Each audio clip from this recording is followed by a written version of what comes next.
안녕하세요, 여러분. 이번 시간에는 오디세이아 세 번째 제2권부터 4권까지의 내용을 여러분과 함께 간략하게 나누고요. 감상하는 시간 갖도록 하겠습니다. 오디세이아는요, 전체적으로 두 부분으로 나눌 수가 있죠. 앞부분에 1권부터 4권까지는 텔레마코스에 관한 이야기입니다. 그러니까 오디세우스의 아들 텔레마코스가 20년째 아버지를 보지 못했습니다. 그렇기 때문에 오디세이아의 앞부분은 아버지의 부재가 가장 큰 주제라고 할 수가 있겠습니다. 신화에서도 아버지의 존재에 관한 신화가 많이 있는데요.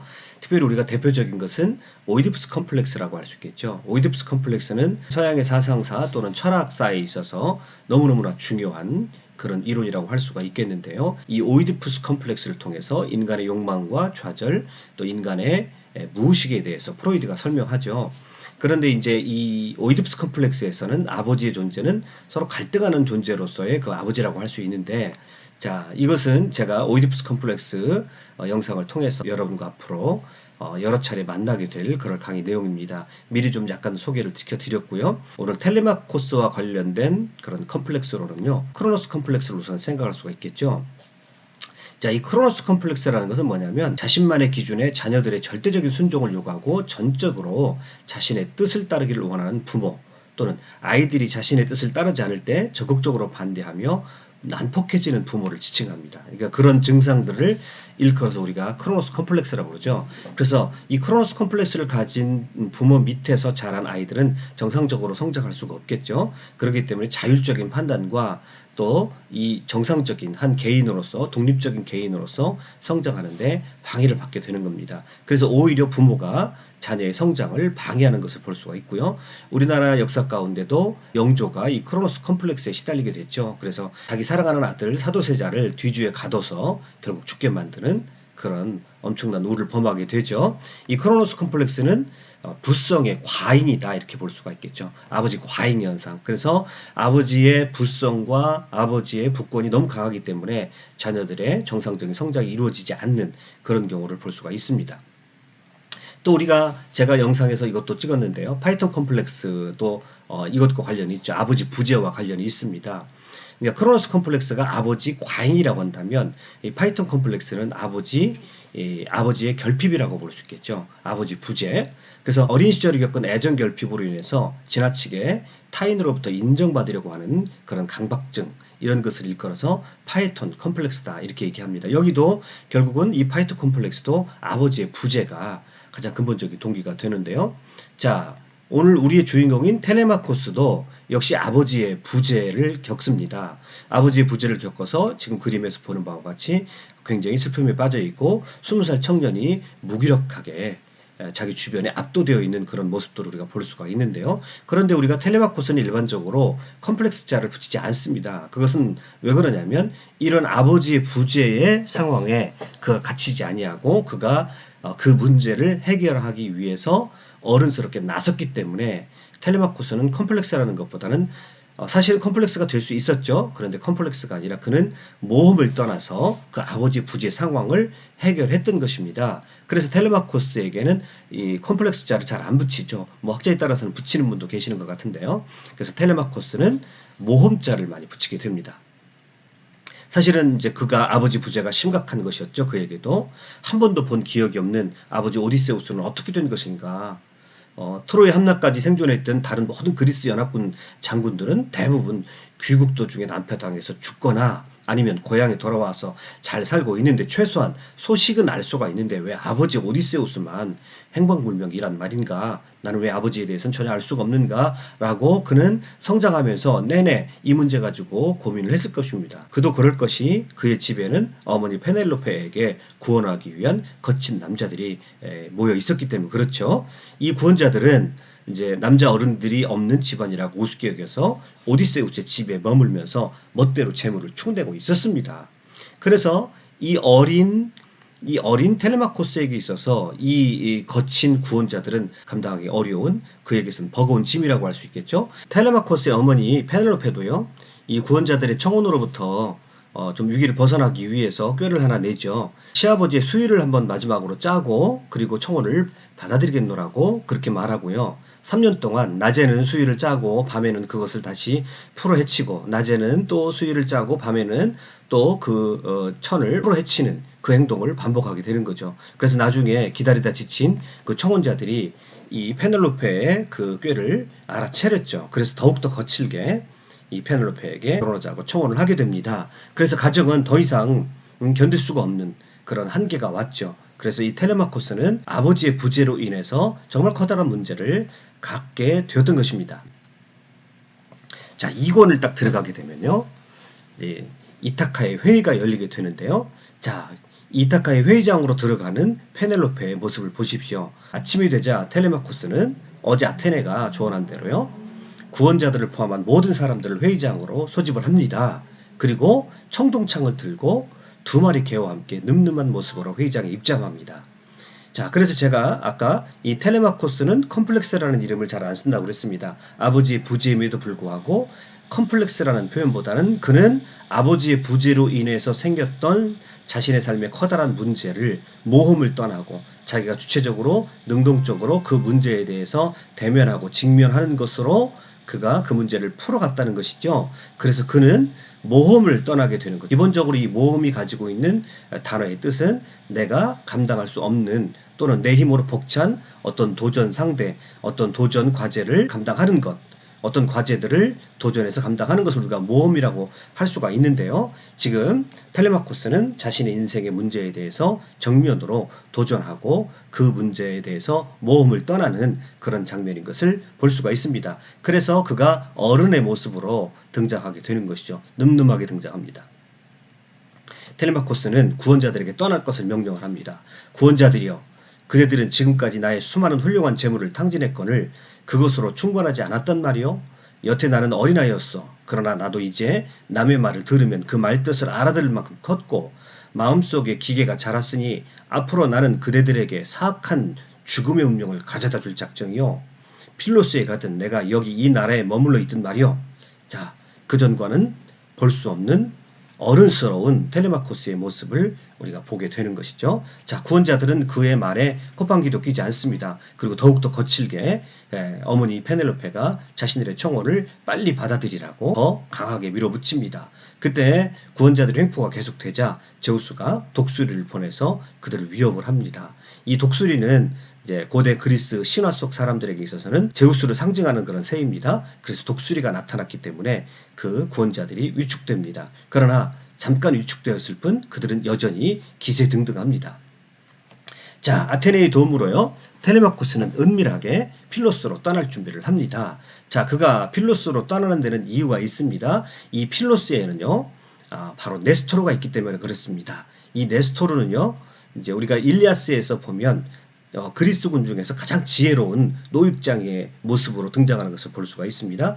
그래서 그리스 군영에 모든 문제가 생길 때마다 항상 네스토르가 나서서 중재하고 지혜를 내고 또 방책을 내는 것을 우리가 일리아스를 통해 살펴볼 수가 있는데요. 심지어는 그리스 총사령관인 아가멤논도 네스토르의 말은 무시하지 못하는 그런 것들을 우리가 많이 볼 수가 있었습니다. 자, 이 필로스, 여기가 지금 펠레폰네소스, 지금으로 말하면 펠레폰네소스 반도인데요. 펠레폰네소스 반도 끝자락에 필로스라는 도시가 있는데 이 도시의 왕이 바로 네스토르입니다. 그리고 안쪽으로 들어가면 우리가 스파르타를 확인할 수 있는데요. 스파르타의 왕이 바로 메넬라우스죠. 트로이 전쟁의 장본인이라고 할 수 있는 메넬라우스입니다. 그 다음에 펠레폰네소스 반도 위쪽으로 올라가게 되면 조그만 이타케라는 섬이 있습니다. 바로 오디세우스의 고향입니다. 그래서 텔레마코스가 이 이타케에서 여행을 떠나서 필로스와 스파르타로 아버지의 소식을 찾아서 떠나게 되는 겁니다. 3권에 넘어가면요. 필로스에서 있었던 일입니다. 텔레마코스 일행에게 네스토르가 환대를 베풉니다. 제가 지난 강의에서도 말씀드렸듯이 크세니아, 이 환대라고 하는 것은요. 문명과 야만을 구분하는 기준이라고 그랬습니다. 자, 그래서 이 텔레마코스의 일행이 네스토르가 살고 있는 필로스에 갔을 때 환대를 받습니다. 환대의 절차를 다시 한번 살펴볼게요. 나그네들을 보자 그들 모두가 함께 몰려와 악수로 맞으며 앉기를 권했다. 맨 먼저 네스토르의 아들 페이시스트라토스가 가까이 다가와서 그들의 손을 잡으며 바닷모래 위에 펴놓은 부드러운 양모 피 위에 잔치자리에 앉히니, 자, 그래서 그들을 잔치자리에 앉혀놓고요, 음식을 마음껏 먹게 합니다. 자, 그리고 나서 음식을 먹은 다음에 그들에게 이렇게 얘기를 합니다. 자, 나그네들이 즐겁게 음식을 드셨으니 이제는 그들이 누군지 따지고 묻기에 적당한 시간이 된 듯하오. 나그네들이여, 그대들은 누이시며 어디서부터 습한 바닷길을 항해 이리로 오셨소? 라고 묻습니다. 자, 이 크세니아는 먼저 외부인, 즉 이방인들 또 나그네를 만나게 되면 그들을 함부로 대하지 않고 그들에게 먼저 음식을 대접한 후에 그 다음에 자기들이 궁금한 것을 묻는 것이죠. 크세니아의 전형적인 그런 모습을 볼 수가 있습니다. 자, 여기서 텔레마코스가 자기가 오디세우스의 아들이며 오디세우스의 소식을 듣기 위해서 여기 찾아왔노라 자기 자신을 밝히게 됩니다. 자, 네스토르가 몹시 반가워합니다. 몹시 반가워하면서 그에 관한, 그의 아버지에 관한 이야기들과 그의 아버지에 관한 추억을 아들 텔레마코스에 얘기해 줍니다. 그 많은 이야기 중에서 눈에 띄는 대목은 바로 오레스테스에 관한 이야기죠. 네스토르가 들려줬던 아버지에 관한 이야기, 그리고 돌아온 영웅들에 관한 이야기 중에서 이 아가멤논이 이제 죽임을 당하게 되는데 그의 아내 클리타임네스트라와 이제 아이기스토스, 정부 아이기스토스에 의해서 죽임을 당하죠. 그래서 이 오레스테스는 아버지의 복수를 위해서 자기 어머니 클리타임네스트라와 그의 정부 아이기스토스를 죽이는 장면이 나오는데요. 그래서 이 오레스테스는 오늘 우리 입장에서 보면 엄마를 죽이는 것이 됩니다만은 또 아버지 입장에 보면 아버지를 복수한 것이기 때문에 그 당대는 상당히 긍정적인 측면을 가지고 있다고 말씀을 드렸습니다. 자, 이 얘기를 듣더니 이 텔레마코스가 이렇게 말합니다. 그만하게도 나에게 못된 짓을 꾸미고 있는 구원자들의 모욕적인 범행에 응징할 수 있도록 신들께서 나에게도 그런 힘을 주셨으면 좋으련만. 자, 이렇게 얘기합니다. 그래서 일종의 오레스테스는요, 이 텔레마코스에게 있어서는 이제 롤모델이 되는 거죠. 자, 아이가 성장해서 어린아이 상태를 버리고 어른이 되어서 자기가 마땅히 감당해야 될 일들을 감당하는, 자신 인생의 과제를 수행하는 그런 어른의 모습으로 자, 그에게는 비춰졌던 것이죠. 네스토르는 트로이에서 돌아온 지가 오래되었기 때문에 오디세우스에 관한 소식을 알지 못합니다. 그래서 정확한 소식은 알 수 없었으나 그의 아들 페이시스트라토스가 길잡이가 돼서 메넬라우스가 있는 스파르타까지로 그를 데려다 주기로 합니다. 지금 네스토르와 작별하는 텔레마코스의 모습을 볼 수 있고요. 페이시스트라토스가 텔레마코스를 태우고 메넬라우스가 있는 스파르타로 방문하게 됩니다. 사고는요, 그래서 라케다이몬에서 있었던 일입니다. 이게 라케다이몬이라는 뜻이 스파르타가 위치한 그 지형, 그 지방을 일컬어서 우리가 라케다이몬이라고 하는데요. 그래서 스파르타인들을 라케다이몬인이다 이렇게 말하는 것을 우리가 일리아스에서 살펴볼 수가 있었죠.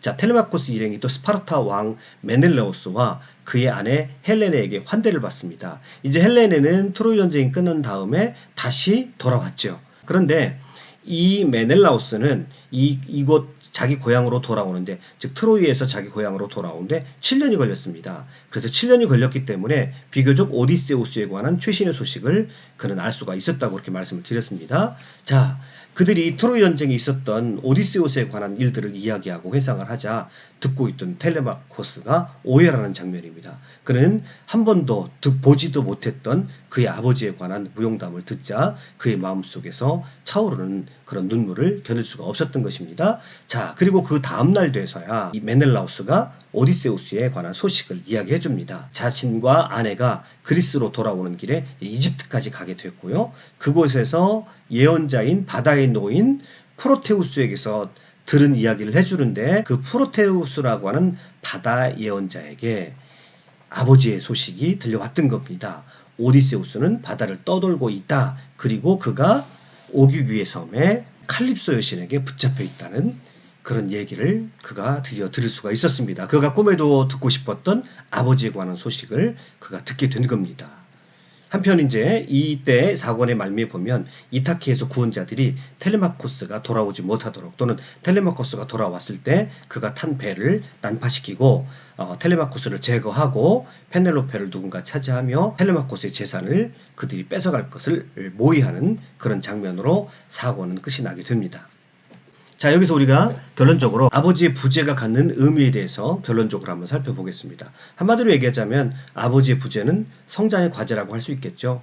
그가 어른이 되기를 그가 요구를 받는다는 것이고요. 어른이 된다는 것은 자기 삶의 문제를 아버지에게 맡기지 않고 어른에게 맡기지 않고 자기가 스스로 어른이 되어서 자신의 삶의 문제를 능동적으로 적극적으로 그것을 해결하려고 노력한다는 것을 의미합니다. 그래서 아버지의 부재가 컴플렉스로 작용하는 것이 아니라 텔레마코스에게 있어서 아버지의 부재는 성장이고 어른이 된다는 것을 의미하고 또 모험을 한다는 것을 의미하는 것이죠. 스스로의 힘으로 세상과 고통의 현실을 마주대하고 그것들에 대해서 아직은 부족하지만 용기를 가지고 그 문제에 대해서 뛰어드는 그런 것이 바로 텔레마코스에게 있어서 아버지의 부재를 의미하는 것이죠.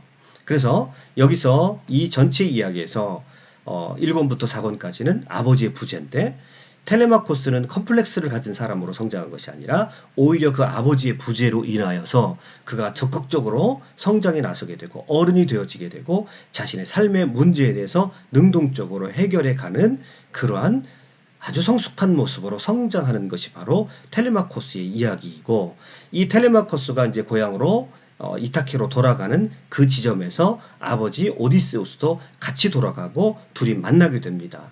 그래서 아버지와 만났을 때에는 그 둘 사이에는 어른과 어른으로 자신들에게 주어진 공통의 삶의 문제, 지금 페넬로페를 위협하고 있는 구원자들을 물리치고 자기 가족이 하나가 되어지는 그 공통의 문제를 어른 둘이 해결하는 그런 의미를 갖게 되어지는 것입니다. 그래서 아버지가 왔다고 해서 그 아버지로 인해서 이제 다시 어린아이로 돌아가는 게 아니라 동등한 어른의 입장에서 자신의 삶의 문제를 해결해 가는 것이죠. 그래서 오디세우스는 바다에서 고향으로 돌아가기 위해서 고통을 당했다면 텔레마코스는 아버지의 부재로 인해서 고통을 당하고 그 고통의 문제를 능동적으로 적극적으로 그가 가슴에 품고 해결하려고 했던 것이 바로 1권에서부터 4권까지 아버지의 부재가 갖는 의미인 것입니다. 자, 오늘 세 번째 오디세이 이야기 여기서 마치겠습니다. 여러분 시청해 주셔서 대단히 감사합니다. 수고하셨습니다.